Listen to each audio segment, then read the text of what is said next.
Well, first, welcome to the GHM Medicare Seminar. I would like to thank my dear wife, Nancy, for handling the registration as a volunteer. Thank you, my dear. I'll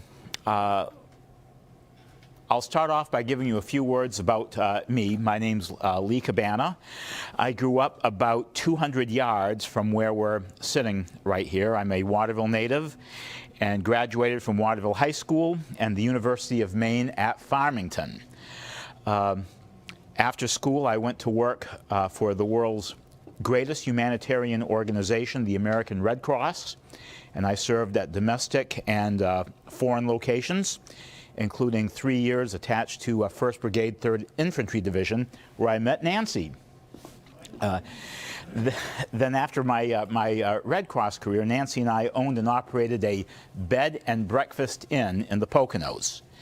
I will tell you, it's more enjoyable to stay at one than to own one. Someday ask me about my no hot water stories. I got a bunch of them. And 25 years ago, I was able to start my insurance career and joined GHM in 1997, and that's where I am now. So it's been an enjoyable time in the insurance business. This seminar is what's called an informational seminar, and that means that I am not permitted to talk specific plan information or pricing of insurance policies. That's something that if you would like to do with me later, give me a call and I can do that. I can answer general questions, and that is the thrust of this presentation. This is an audience participation program. We're going to be out of here in 10 minutes if I don't get audience participation. So let's do this. I would like you to raise your hand and say question. Say it. Question. Come on. Question. Okay. So as we're going through this, when you have a question, say question, and we'll take a moment and talk about it. The most interesting part of this presentation are the questions that you ask and get to educate ourselves, me, and everybody else. So let's get started. I've introduced myself with GHM. Our motto is partnership is powerful, and you see the little triangle up top. The partnership is GHM Insurance, our customers, and our insurance companies. The three of us make it work. Okay, so Medicare, there's a lot of moving parts to it, but there are a handful of fundamentals that when you get a grip on them, it really isn't so hard, and it really is easy as A, B, C, and D. So we're going to throw a little trivia in this. Can anyone identify the gentleman that is in that picture? I will give you a hint. He is associated with football, college football. Yes, sir. You ready? Ready for the long one? Thank you. That is correct. That is Knute Rockne. Knute Rockne is the man that made Notre Dame football Notre Dame football. What I like about Knute Rockne and my approach to not just Medicare but insurance is his object of the game. I am told that when the freshman class arrived at Notre Dame to try out for football, he started out on the assumption they had no knowledge. And he would take the football and he would say, "This is a football. The object of the game is to move it across the goal line." And he took it from there. So I like Knute.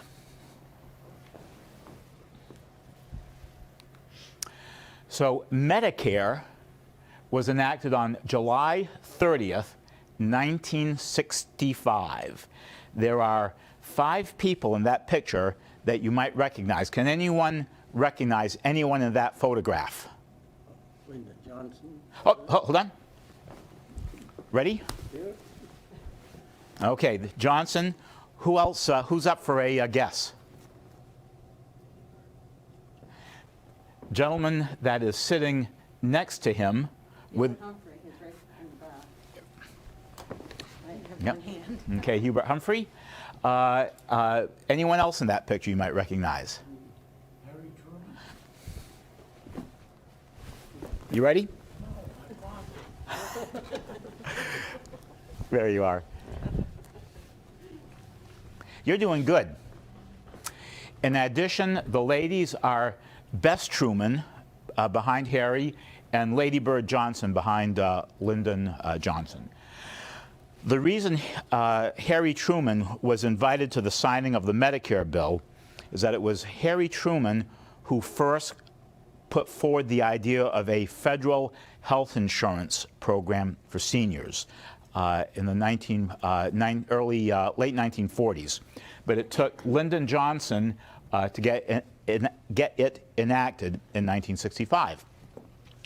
Here's a piece of trivia, and people will, I know I wondered when I signed up for Medicare, why I sign up at the Social Security office, why don't I sign up through Medicare? And the answer is to get it through Congress, Johnson had it attached to the Social Security bill.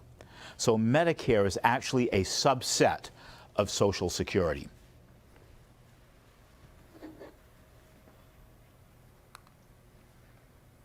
All right. So when should you enroll in Medicare? Any takers? Jim? Well, 65. Yeah, okay. So for most people, you're able to apply to enroll in Medicare 3 months before your date of birth.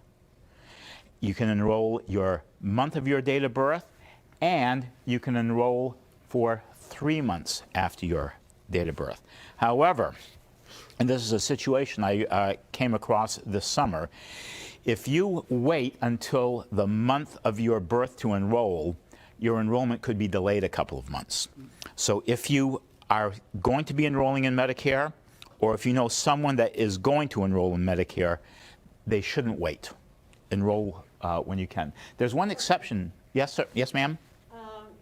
My cousin told me something. It was her husband, but he was told that he could not get Medicare until like in January. I don't know if he was late after his, after he turned 65. I don't know what the whole thing is, Yeah. but told me to check into that. Yeah. So what it could be is you, when you're first eligible, you have a 7-month window to enroll. But if you miss that window, you have to wait till the next year. Okay. Yes. Yeah. Now there's an exception, and you become eligible on the first of the month of your birth month. So if you were born on October 10th, what day of the month does your Medicare start? First. October 1st. Now here's a piece of trivia. If you were born on October 1st, when does your Medicare start? No, it starts September 1st. Oh.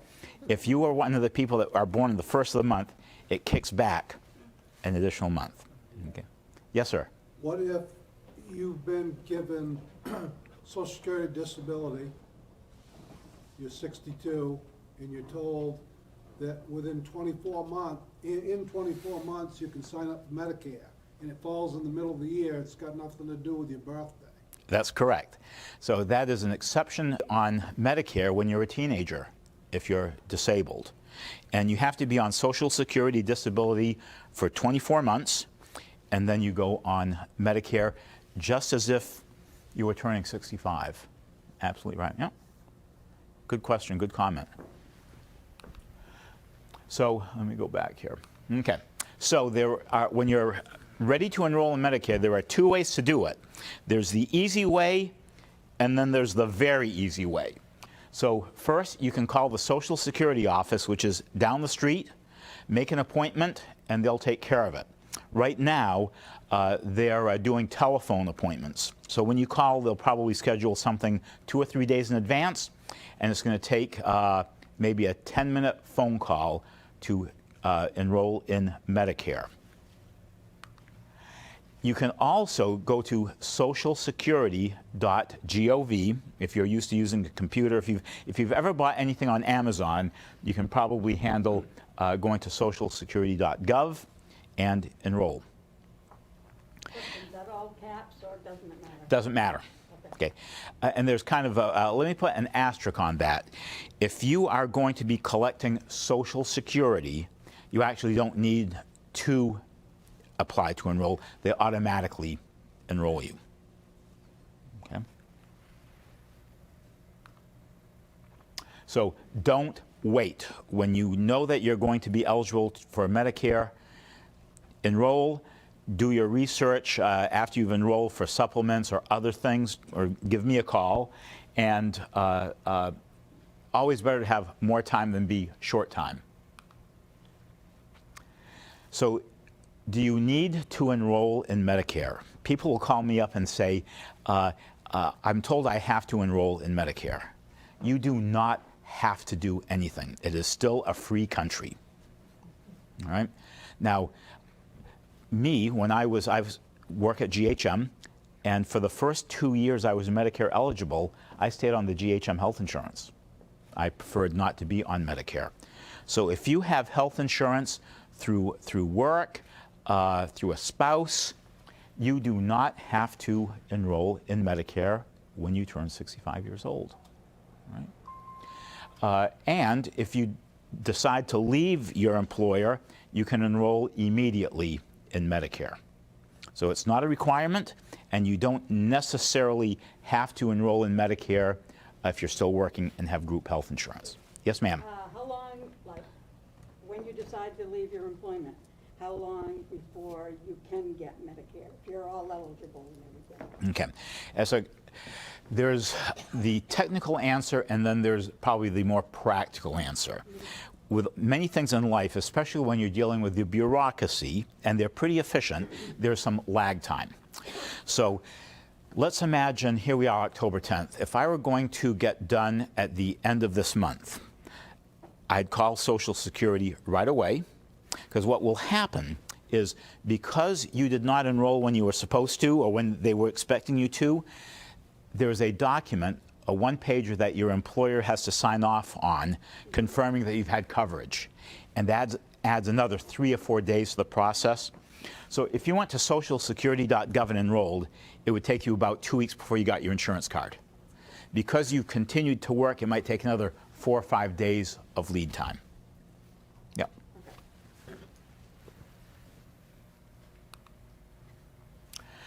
So Medicare is anchored by that little red, white, and blue card, and that is federal health insurance. And it has 2 parts to it, A and B. A covers what? Hospitals. B covers? Okay. Can anyone name one of those characters on that screen? Who said Ben Casey? Okay, you've already got a football. Yes, that is Ben Casey. Ben Casey was the first medical whodunit show in the 1960s. Next to him is, with the hair, is Dr. Zorba, who was his mentor. And I remember when I was a little boy, being told that your hair looked like Dr. Zorba meant you needed to get it cut. I don't know who the guy in the middle is. Now, has anyone ever wondered why you have 2 parts to Medicare, A and B? Does it make any sense? It's federal government health insurance. Well, back in 1963, when Johnson was trying to get this passed in Congress, do you think doctors liked Medicare? They hated it. It was socialized medicine. It was going to put them out of business. They fought it. And as a result, they had to cut a deal with the doctors. They got a better deal than the hospitals. So that is why we have Medicare A and B. Yes? Is there a certain percentage that Medicare will pay as far as the hospital bills or whatever? Yes, we're going to get to that in a second. Good question. Okay. Yep. So there are costs associated with Medicare Part A and Part B. So, can anyone tell me what Medicare Part A and Part B costs? $160. What's that? About $160. Okay, not bad. Yes, ma'am? A is free, right? Yeah? And then B is what, 148? Okay. You are giving educated answers, but you are wrong, because this is a trick question. The cost, not what you pay, but the real cost of Medicare Part A is $422 a month, and B is $536 a month. Okay? Think about this. How can somebody who's 64 years old and paying $700 a month for their health insurance turn a year older and have their health insurance cost a fraction of what it did when they were 64? It doesn't make sense. The reason you're not paying these costs is we and our employers have been contributing into the system for all these years, see? But it's interesting to know what it really costs behind the scenes. So this year, for 2021, for most people, the cost of Medicare Part B is $148.50. A is no cost. You're correct. A is no cost. You'll notice, though, that there are increments. So depending on what your family income is, you can pay more. By the way, I am being told that Medicare Part B is going up $10 starting next year. So it's going to be $158.50. So you'll see, though, based on 2021 numbers, a person that's making $500,000 and above, they're paying close to what the real cost of their premium. Excuse me. Yes, ma'am. The $88,000, is that income of work, income of Social Security, income of income? It is what is reported on the adjusted gross income line of your Where it comes from. your taxes. That's correct. Yep. And of course, this chart is based on this year, so I would expect all these numbers are going to notch up. So if it's Also. less, even if it's less than $88,000, you're still gonna pay the $148. That is correct. That is truly chiseled in stone. We cannot avoid, and we'll get into a moment a couple of angles on how to approach Medicare, but it is built in that you're going to get a bill for $148.50. If you're not drawing Social Security, by the way, they're going to invoice you quarterly on that. If you're drawing Social Security, they'll take it off your check. Will you be talking about how Medicare can pay the 148 for you? Depending on your income? Yeah. Yes. In fact, why don't we talk about that now? Medicare is designed to work not just as a freestanding program, but works with main care. There are programs called dual eligible. So, for example, if you are on main care at various levels, it coordinates with Medicare, and in fact, depending on your income, assets, and so forth, the state of Maine will actually cover the Part B premium for you, as well as some other reductions in co-payments. So if that's a situation of anyone you know, when they're talking about to someone about Medicare, you ought to mention that. In fact, there are some fantastic Medicare Advantage programs that we're going to talk about in a moment that have no cost but add benefits such as transportation, food, and other things like that.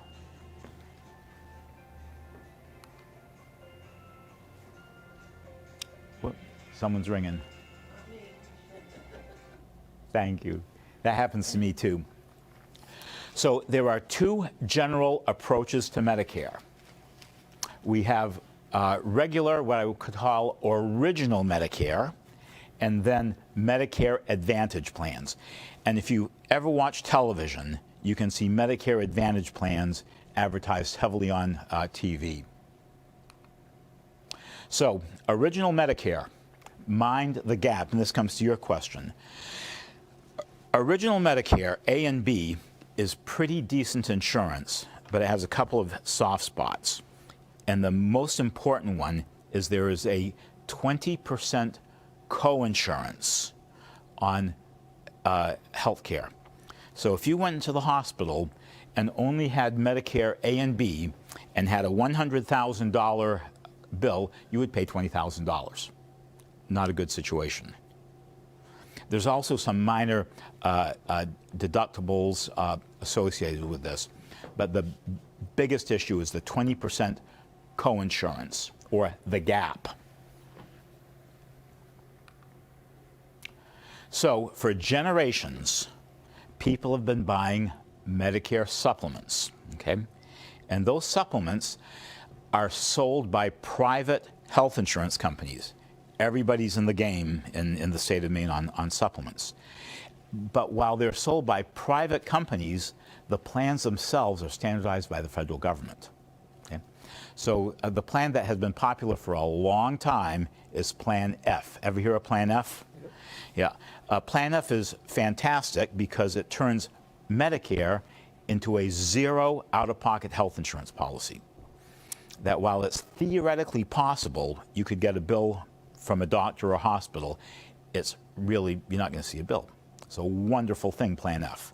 However, if you were born after January 1st, 2020, you cannot get Plan F. Congress decided that was too rich of a benefit.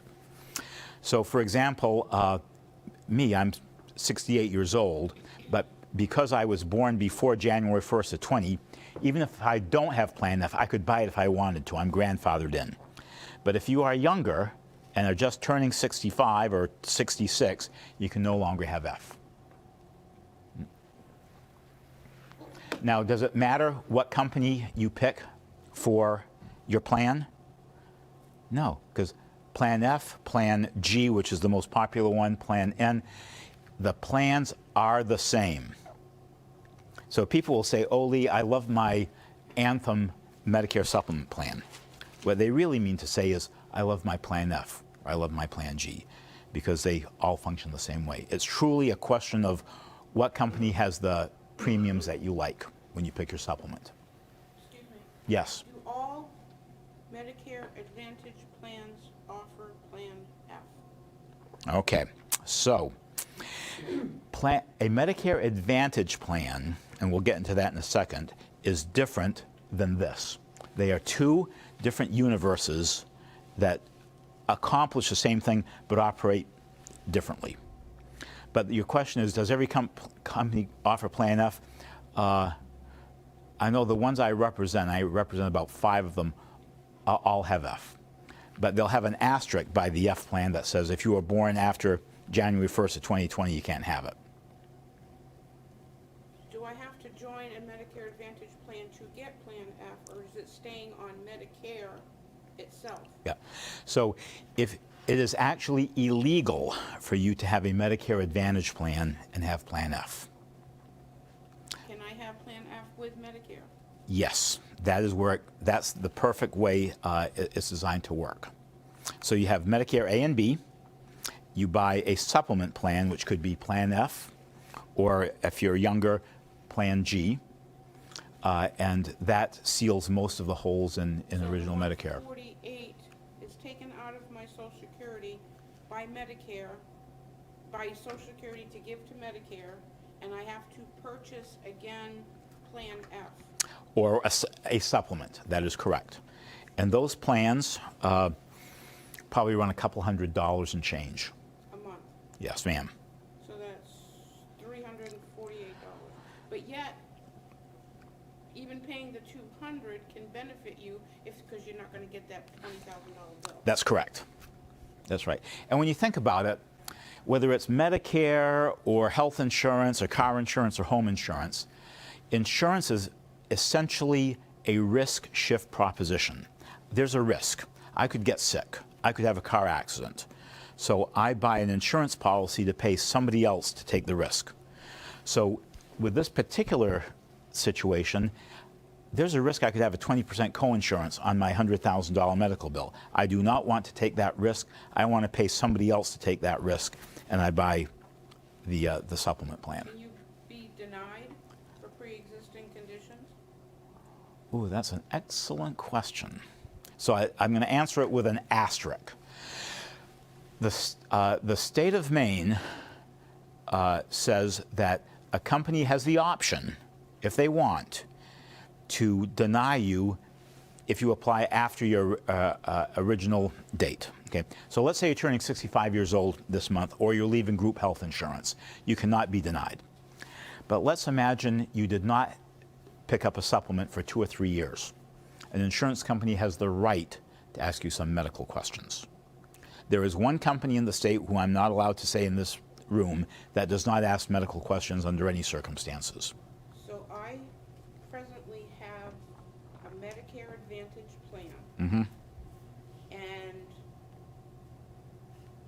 I can switch, because I already have Medicare, I already have the Advantage plan, I already have, but my co-payment is way out of my league right now. So if I want to switch January 1st, I can switch to a Medicare, or a Plan F without being denied for pre-existing conditions because I'm already in the system. That is correct. And how long have you been on that Advantage plan? Since it's our inception, 3-4 years. Okay. So there are a number of companies that will ask you some medical questions because you've been on the Medicare Advantage plan for 3 years or more, and they could say no to you. But there's one company that's well known in the state of Maine that will not say no. They have guaranteed issue. So you'd have no problem at all. So if they don't ask questions, or if anybody takes you with pre-existing conditions, is it a set price, or is it that approximately $200 a month price? It is. Does your pre-existing condition change the the amount I have to pay? Has no effect whatsoever. Okay. It's a wonderful system, yes. Yep. Okay, excellent questions. Any other questions on this part so far? Yes. So basically, if you're going from another type of insurance, you're employed and whatever, and they provide you with insurance or whatever, you should be able to go to a supplement with no... No issues whatsoever. Right. Yeah. As So, long as you have like insurance first, and then you're switching right over. correct. What they're trying to avoid is, in the business, what we call adverse selection. And I'll give you an example of that in a moment. But they don't want someone buying a policy when they know they're going into the hospital. They like to, you've demonstrated that you've had continuous, unbroken insurance. And in a way, it's no different than take car insurance. If you had gotten without car insurance for the last 5 years and you decide to buy a policy, you're going to be paying more than if you had had continuous car insurance. Yep. All right, so here we talked a little bit about the different supplements, and they run A through N. F is no longer available. Few people buy A, but you'll see that Plan G has almost all the same check marks as Plan F. The big difference, or the only difference between Plan F, the old gold standard, and Plan G is Medicare Part B has a deductible of $203 per year, and Plan G does not cover the $203. Okay. So here's a question for you. You go into the hospital and you're on Plan G and you have $1 million medical bill. How much are you going to have to write a check for? Well, 203. Okay. And here's a little secret, is that the price difference between Plan F, even if you could have it, and Plan G is like $400 a year more for Plan F. So even if you could buy Plan F, it doesn't make financial sense to buy it because you're going to be writing a check for $400 a year more to make a $203 potential cost go away. I expect, because there are no more younger people enrolling in Plan F anymore, that the cost of Plan F is going to start accelerating. Because as people get older, they use more health care. And I expect that people are going to be migrating to Plan G over the next couple of years, even if they were on F. Can Yes. you just repeat that again? So Plan G, you have a deductible of $203 a year Okay. this year. But that plan costs $400 a year less than Plan F. Right? So you don't have to be a graduate of the Harvard School of Business to realize, wow, Plan F really is not a bargain. But I have some clients who say, Lee, I love the idea that I'll never get a doctor bill, and it's worth me paying. They've been paying the premium for the last 15 years, and they want to keep it going. There's nothing wrong with it. But from a strict arithmetical concept, Plan G is a much better much better financially. So, and yes, There, where could I get like that graph there? the best graph. That in the Medicare book? Or- That, yes, in fact, the Medicare book is a very nice publication. Nancy, you have that there. Yeah, Medicare and You 2022. Excellent book. Okay. The slide that I probably should have started this whole presentation with is this one, prescriptions. A plan that looks good for you at first glance, if your prescriptions are not covered adequately, and Jim, you and I have had this conversation, that plan may no longer be the right plan for you. So when I work with a prospect or a client, I start out by asking what the prescriptions are, because not every company covers every drug, and different companies will cover them in different copayment tiers. So you could have a prescription that is free with one company and $90 with another, or maybe not even covered. And what I find interesting with prescriptions is a company will cover a 10 milligram dose of drug X, but not the 20. So when I ask people for their list of prescriptions, I really try to get the actual name from the bottle, the actual dosage, whether it's a capsule or a tablet. I've seen cases where a company will cover the capsule but not the tablet. So we start with the prescriptions. Ever hear of the donut hole? Yeah.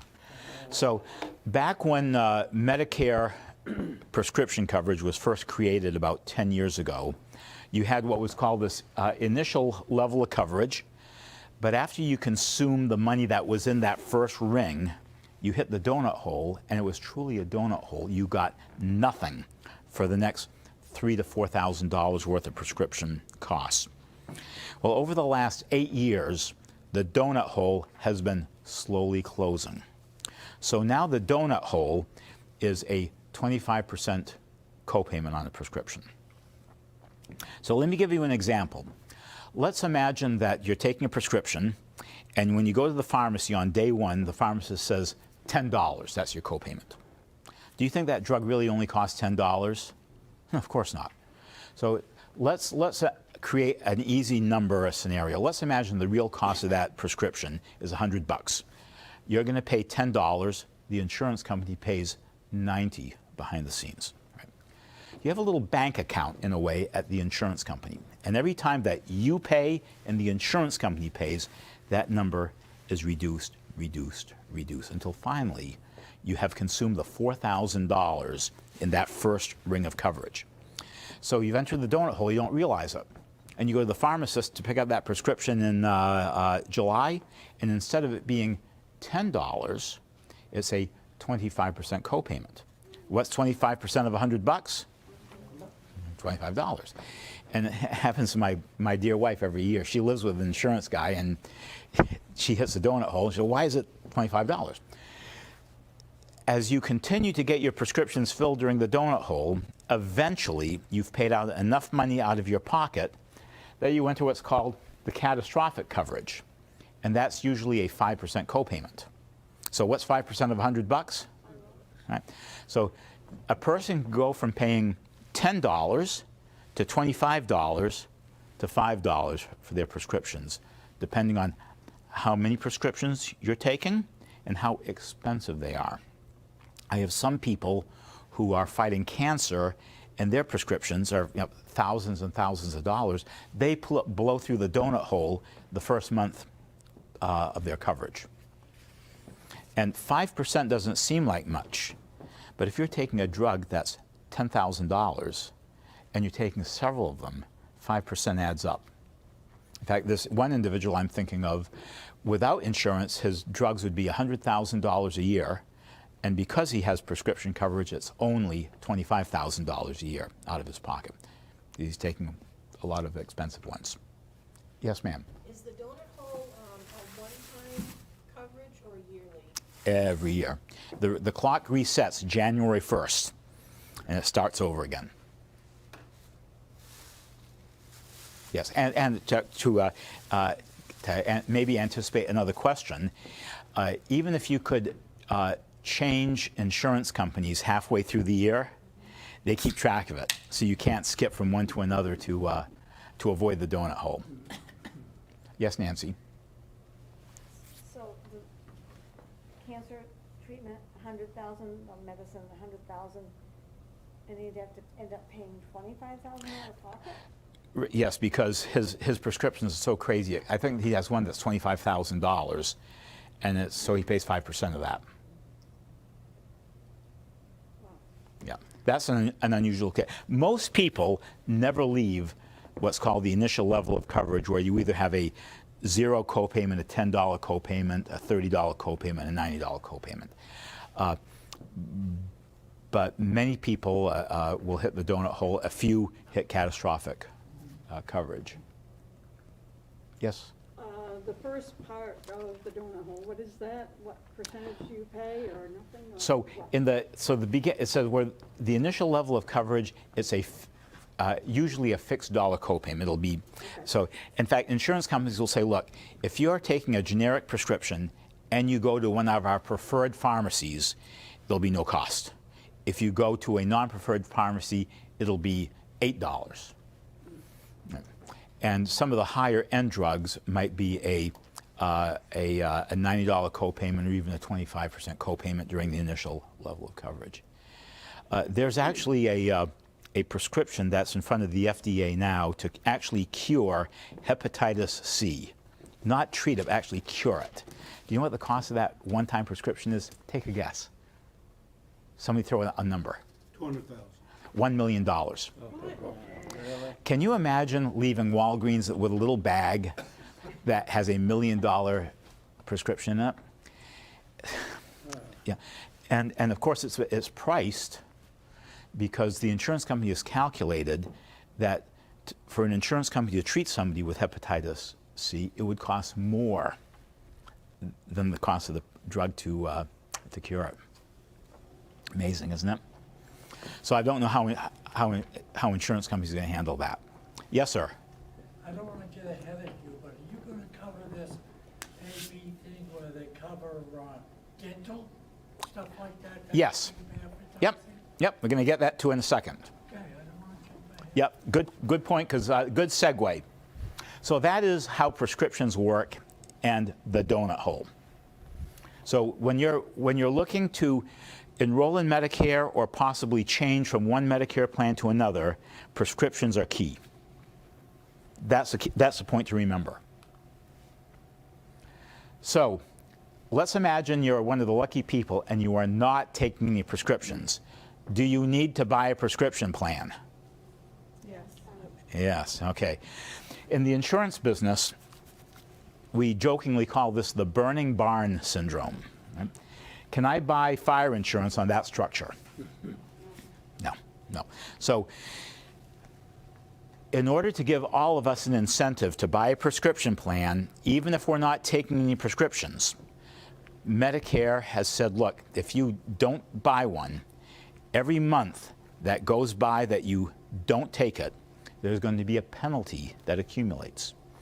And that penalty amounts to 1% of the national average prescription premium per month. So let's imagine that the average cost is $70 a month. That's 70 cents per month penalty. It doesn't sound like much, but every month, 70 cents, 70 cents, 70 cents. And at the time you actually decide to buy a prescription plan, that penalty is applied every month forever. So I have some clients who are paying more in their penalty than they are for the prescription cost. And even if you're not taking a prescription, there are some plans are very inexpensive. So when you're thinking about your Medicare options, even if you're not taking a prescription, you ought to buy a plan. Yes, ma'am. So if you decide you're not gonna take Medicare until you're 70, and you're on your company insurance with the drug plan. Yep. You don't need that. That's correct. That is correct. And I will put an asterisk on that. There is a phrase called credible coverage. which most people have in the state of Maine. So what Medicare says is if you have credible coverage, meaning the health insurance that you have now and the prescription plan that you have now at least meets the minimum standard, you get no problems. I've seen some cases in Massachusetts where a plan in Maine does not meet the Massachusetts minimum standard. It's unusual, but I have never run into a situation where someone's on a normal, regular group health insurance plan and the coverage is not credible. So the short answer is, if you're on the company plan, this is not a concern for you. Okay? I can almost see another question coming out. I was asking for my sister who is in Massachusetts. So is that going to be a concern? So what she has to do is whoever handles the health insurance at that employer is her to say, is this coverage credible coverage as far as Medicare goes? And also knowing through my life experience is that she wants some documentation of that. So an email saying, I want you to confirm that this is credible. And when they say, yes, it is, at least she has documented that her employer has told her that it's credible coverage. No. Yes, Nancy? Page 76 of the Medicare book, is this the chart you had up prior? That's it. Okay. Yep. Page 76. Page 76 for the grid for the different supplement plans. Thank you. And we've talked about the penalty. So we want to avoid the prescription penalty even if you're not taking drugs. So when we're still talking about the original Medicare, we're not onto your question yet. So you start out with Medicare A and B, okay? You buy your supplement, and then you pick a prescription plan. Do you have to buy the prescription plan from the same company that you bought the supplement from? No. No. In fact, I would say half the time it's a different company because just the way prescriptions work. You can have a plan with one company for your supplement and a different plan with a different company for the prescriptions. Okay, so I'm going to get my football ready. I'm going to give you a math test. Okay, you ready for it? Okay, I want the first person to tell me what the answer is to this question. Did I hear 10? Ready? Good catch. How much is? 10. Okay. You now have a fundamental understanding of the difference between original Medicare and a supplement and a Medicare Advantage plan. Right? Advantage plans, which we're going to talk about next, and supplement plans in original Medicare, by law, have to be at least as good as original Medicare. They're a different way to get the coverage, but you're getting there through a different method, 9 and 1 and 1 and 9. Let's take a look at it. So you have original Medicare, and by the way, let me back up to say the most challenging thing about Medicare is there are no bad choices. Okay? You could randomly pick a Medicare plan, and it is highly likely you will be very happy with it. The issue is the effective use of the premium that you pay. Whoops. Okay. So you don't want to pay more than you have to. Many people find insurance in general and health insurance in particular confusing. And they reach a point where they say, you know what, I don't understand this. I'm just going to buy the most expensive plan, and that way I know I'm covered well. No need to do that. So Medigap, which is a Medicare supplement, it's fantastic things. You pay a higher premium, but there's hardly any co-payments except under Plan G, which is $203 a year. You get a freedom to choose any doctor you want, just about. If they take Medicare, you're in, and just about every doctor that takes insurance takes Medicare. You don't need referrals. There are some things that are not covered, like vision, hearing aids, dental, things like that. but you're covered anywhere in the U.S., but you're paying for that privilege. An Advantage plan has lower premiums, but it's got co-payments. So it's possible that if you had to see a specialist under an Advantage plan, it might cost you $40. Under the Medigap plan, it wouldn't cost you anything.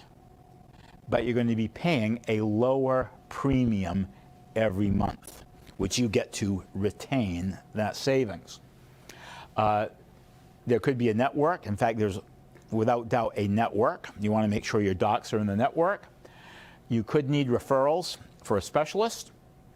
There are extra benefits, and there are emergency services outside of the service area. So let's imagine you took a Medicare Advantage plan that was an HMO, and the network was the state of Maine. But for whatever reason, while you were spending your winters in Florida, you wanted to get a knee replacement in Florida.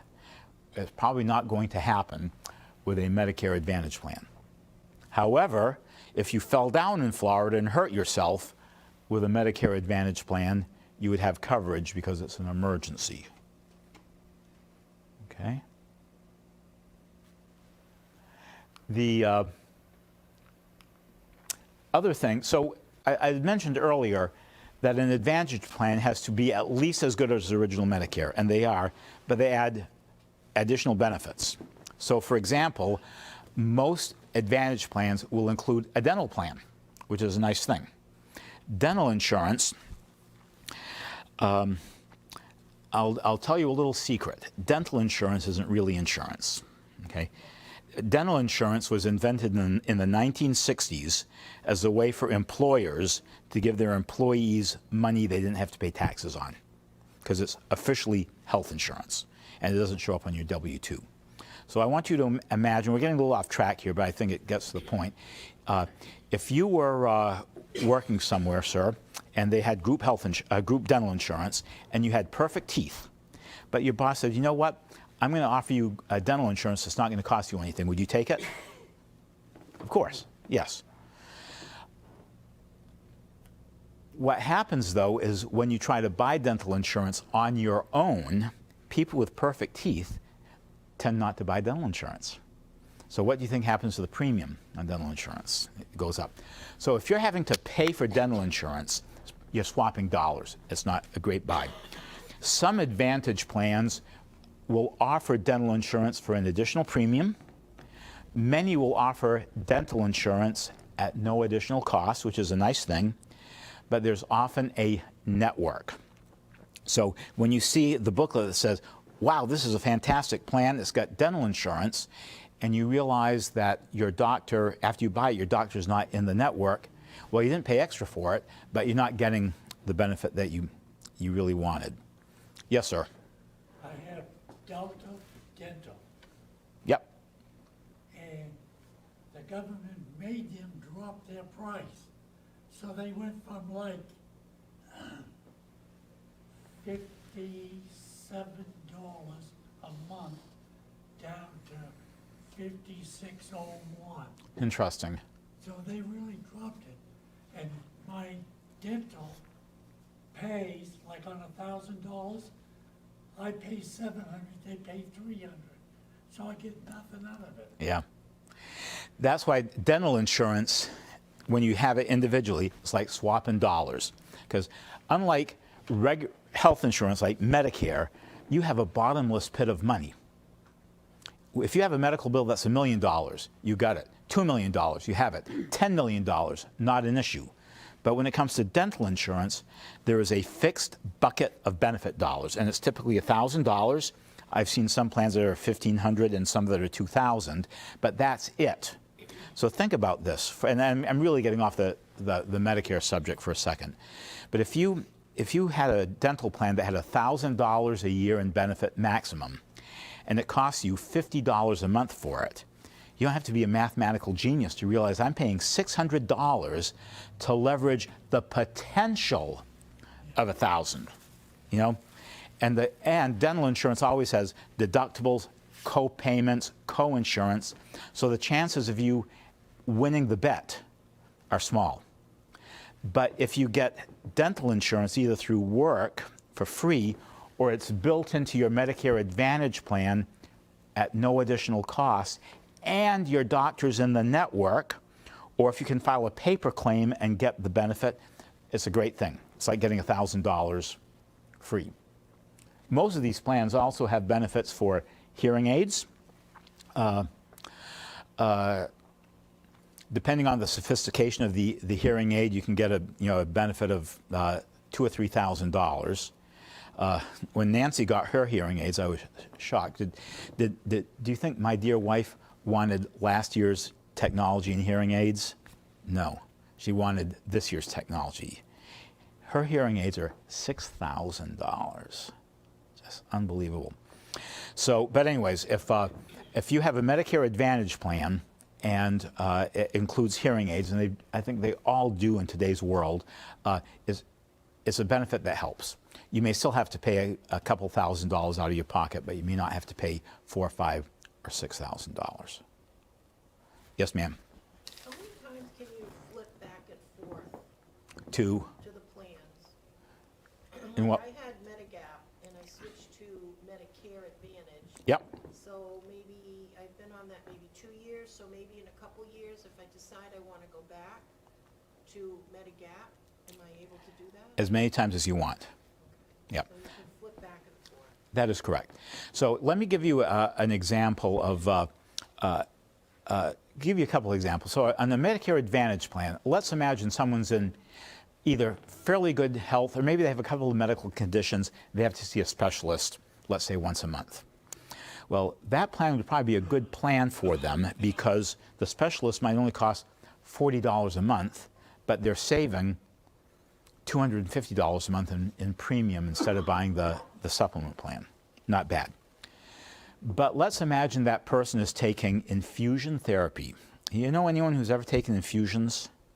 It's like chemo. The hospital bills the insurance company $20,000 per infusion, and most people get them every other month. So you take $20,000 times 6. On a Medicare Advantage plan, that's a 20% copayment until you've paid out the policy out-of-pocket maximum of around $6,000. So if I was working with a person and they said, Lee, I'm on infusion, a Medicare Advantage plan would not be the way to go because they'd be guaranteed to hit their out-of-pocket maximum every year. That person would better go to a Medigap type plan, which is kind of looping back to you.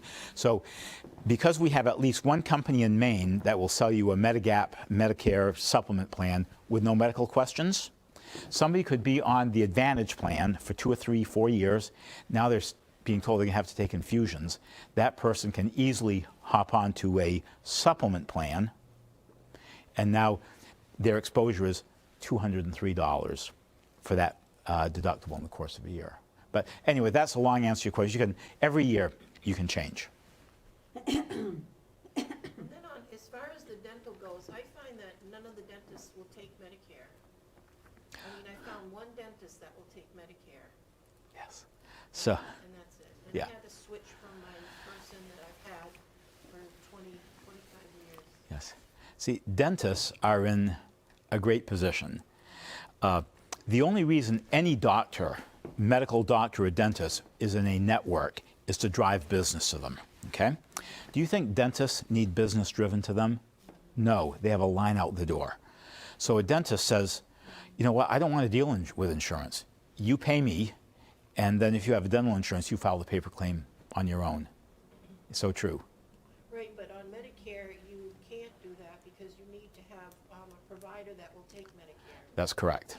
So you just, Yeah, it's, yes, yeah.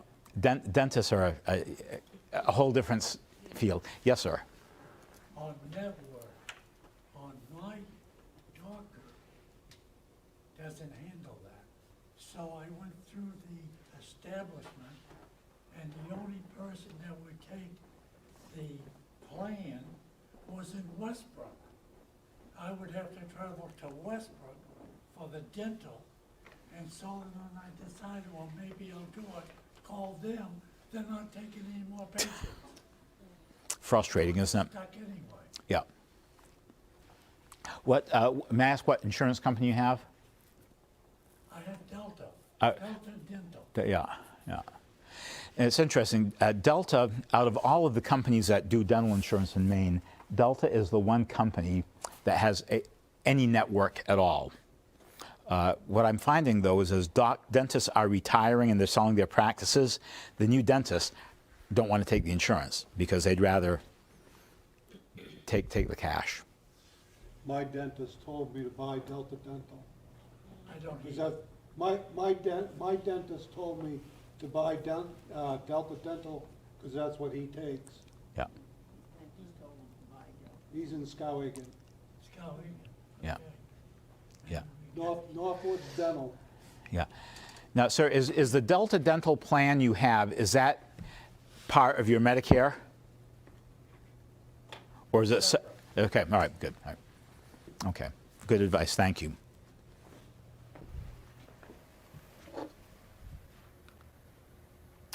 So, to your question, when you take a plan, are you stuck with it? No. You can change every year. The open enrollment period, coming right up on it, my busy time of year, is October 15th to December 7th. But here's a kind of a trivia that most people don't realize, is if you are on a Medicare Advantage plan now, you actually have until March 31st to make a change. So if you're on a Medicare Advantage plan and either wanted to change Medicare Advantage plans or go to original Medicare, you've got till March 31st to make that change. Yes, ma'am. So basically, Medigap is more expensive than Medicare Advantage then? Yeah, so when you think about medical costs, though, you have to think premium and my cost shares.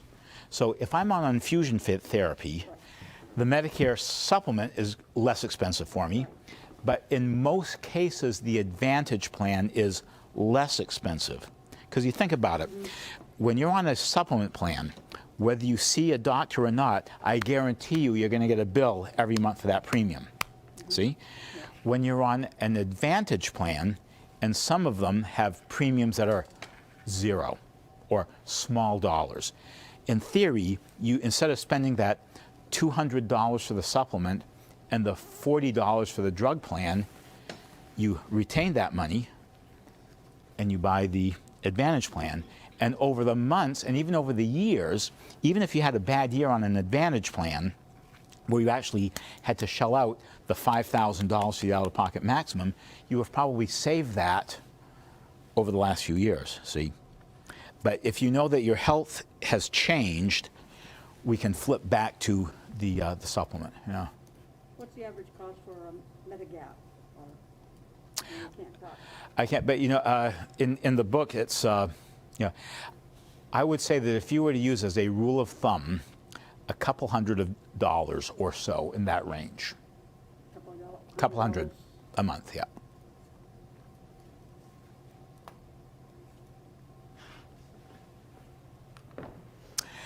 So that brings me to the end of my formal presentation. How long have we been at this now? About an hour, which is about what I had budgeted to. Are there any other questions? Yes, Roger.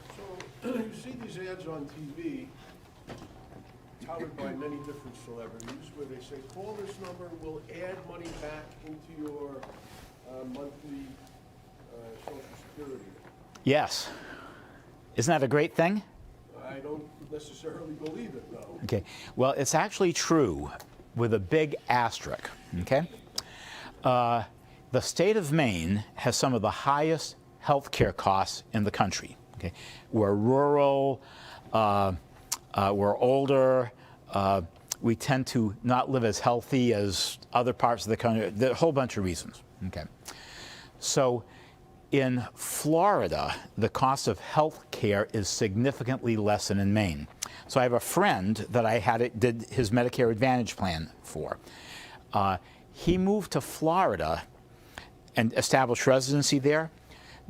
Because the cost of health care is so low there, not only is his Medicare Advantage plan zero cost, they rebate the entire $148.50 of the Part B premium to them.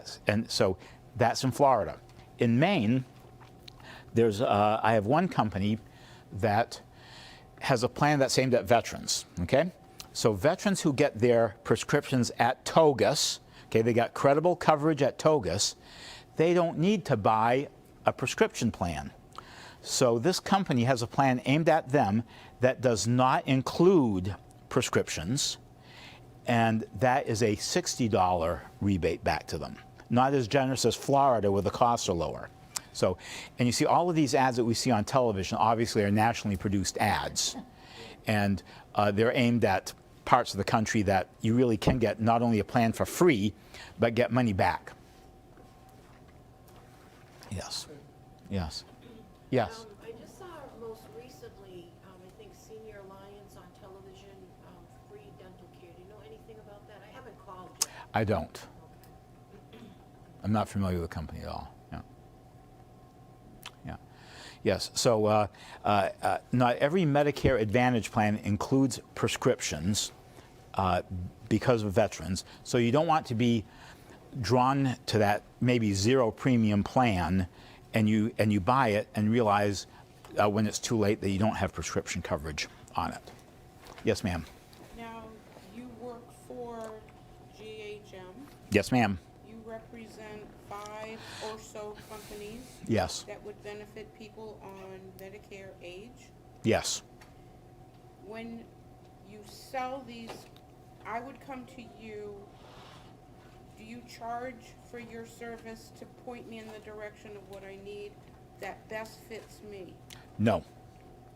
So you get your money from the insurance companies that you represent. That's correct. So it doesn't benefit you at all to send me to a company that you would make more money from than it would be for X amount of... Good question. So I guess I'll answer that from a couple different ways. The way I am paid at GHM is not impacted by what company I place you with. Second, and it's just the way that I am, I got a call from a gentleman on Monday, not happy with his prescription coverage because he got the word that the price is going from $16 a month to $70 a month. And he sent me a rather long list of his prescriptions, and it just happened that the company that was best for him was a company I don't represent. So I called him up and I gave him the number of the insurance company. I mean, I don't need to force people to a plan that's not good to them. I couldn't do it anyways. So I could trust you to send me to a company that would benefit me? not That is benefit correct. you. Yes. And you're available by appointment? Yes, give me a call. Yeah. That's who I am. Yes? Did you say something about Medicare Part H? No. No, okay, misunderstood, I'm Yeah. sorry. Yep. Yeah. So, and of course, but I'm fortunate in that the 5 or 6 companies that I represent, I would say that 9 out of 10 times, there's one of those that are a good fit for somebody. But the way I operate, whether it's an Advantage plan or a supplement plan, is to sit down in the conference room, lay it all out, compare and contrast, ask the questions, and let that person make the decision what they want to do. Sometimes it's a no-brainer. Sometimes it's no-brainer, but you know, it's interesting how there are just enough nuances in it that many times people say, wow, I hadn't even considered that aspect of it. There's a lot of people on Medicare, as one, don't have a clue what's out there. What Yes. could benefit me more than what I stepped into for the first time 3 years ago? Yes. And to your point, I work in what's called a property casualty insurance agency. We have 24 agents that sell home, auto, business insurance, etc. When it comes to our own group health insurance renewal, they ask the same questions everybody else does. So there's nuances, there's confusion, there's cross terms. Some people, as you saw in my presentation, sometimes it's called Medigap, sometimes it's called Medicare Supplement. Same thing. Why 2 different names for the same thing? So, okay. Well, I'll say thank you for coming in to see me. Give me a call if you have questions. Thank you. And there's some muffins and donuts.